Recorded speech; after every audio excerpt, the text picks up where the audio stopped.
வணக்கம். விழித்திரை ஊடகம் ஹெட்டன் டிகோயா நகர சபையின் கீழ் காணப்படுகின்றதான பிரதான பேருந்து தரிப்பிடமே இது.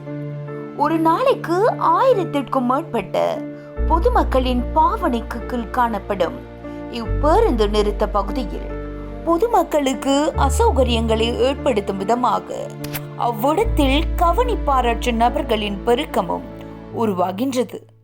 இவ்வாறானவர்களுக்கான ஏற்பாட்டினை நடைமுறைப்படுத்த வேண்டியது உரிய அதிகாரிகளின் பொறுப்பல்லவா?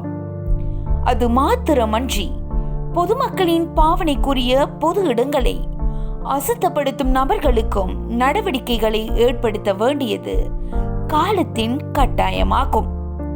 எமது நகரம் எமது பொறுப்பு. எமது மக்களுக்கான சேவையை தொடர்ந்து வழங்கும் விழித்திரை என்றும் நாங்கள் உங்களுடன்.